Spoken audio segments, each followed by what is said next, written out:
So there's a chord that I learned about as a student that I don't see used a whole lot. Or at least when it is used, we usually think of it in a different way. It's actually more of a variety of chord called an augmented sixth chord. These are basically synonymous with a flat six major chord, but you'll see how it works. Basically, they're flat six major chords with more rules. They were used quite commonly in the Romantic period of European music. I thought I'd go over what they are and how they work. There are three types of augmented sixth chords. They are the Italian, French, and German augmented sixths. Why they are given national identities, I don't know. Music theorists disagree on their origins, and there's no compelling evidence to suggest that any of them is more associated with a particular region of Europe over another. But these are the names that we've collectively agreed upon for some reason, so just roll with it, I guess. There are others that exist, but these are the three main ones that you'll almost always find in music that uses this kind of harmony. These are predominant functioning chords, so no matter which one of them you come across, the expectation is that they will resolve to the 5 chord of whatever key you're in. All three of them have one thing in common.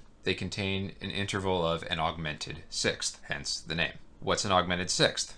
It's enharmonically equivalent to a minor seventh. That's easier to think about, so why are we calling it an augmented sixth? You'll see. Let's look at how each of them are constructed. The Italian augmented sixth contains 3 notes. It's built with the raised 4th scale degree, the lowered 6th, and the root of the scale. So if we're in the key of C, that's F sharp, A flat, and C. So just by the sound of it, with no context, it sounds like a dominant 7th chord with its 5th omitted. And that's what it is. It's enharmonically equivalent to an A flat 7 without its 5th. But the essential notes of an A flat 7 are A flat, C, and G flat. But the G flat is deliberately spelled as an F sharp. Yes, spelling does matter. The F sharp is the raised 4th of the key rather than the lowered 5th. A flat up to F sharp forms an augmented sixth, which is, again, enharmonic to a minor 7th. But why is it so important that we spell it as an augmented sixth? There's this general rule in note spelling that any diatonic pitch you label with a sharp wants to resolve up a semitone, and any you label with a flat wants to resolve down a semitone. And that's exactly what's going to happen here. F sharp is going to go up to G, and A flat is going to go down to G. So that augmented sixth resolves outward to converge on the root of the 5 chord, and the C would likely go down a semitone to B, becoming the 3rd of the 5 chord. Now we're on a G major chord. This would just resolve to the 1 chord, C major, as it normally would. The crazy thing about this is that the augmented 6th chord sounds like a dominant 7th chord, but it resolves the complete wrong way.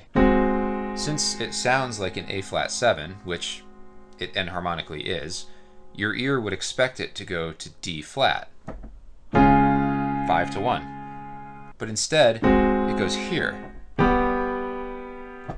And that's like a wild shift. Okay, let's look at the other 2 types. The Italian augmented sixth has the raised 4th, lowered 6th, and tonic of the key in it. The French and German also have all of those, as well as another added note. The French includes the 2nd scale degree in the key of C, that would be D. So thinking of it as the dominant chord it sounds like, that would be the same as a dominant 7 flat 5 chord. When this goes to the 5 chord, the D stays right where it is, becoming the 5th of the 5 chord.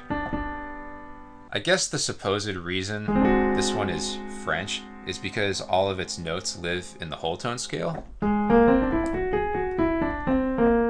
which has a strong association with French impressionist music. And then the German augmented sixth has the raised 4th, lowered 6th, root, and minor 3rd of the key. That minor 3rd would be E flat. So that's just equivalent to a complete dominant 7th chord. The E flat would probably just resolve down to D, becoming the 5th of the 5 chord. So that's how they all basically work. Now, there's a few cool things you can do with them. Here's just a normal way of using a German augmented 6th chord for reference.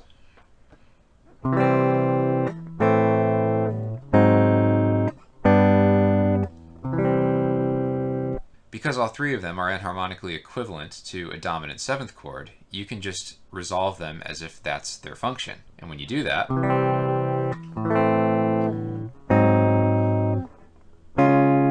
you can modulate a half step higher.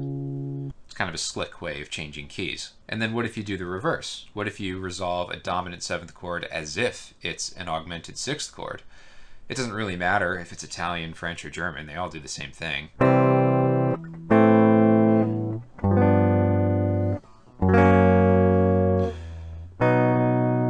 Then you're modulating a half step down. But honestly, just the augmented sixth chord resolving to the 5 chord sounds pretty resolved.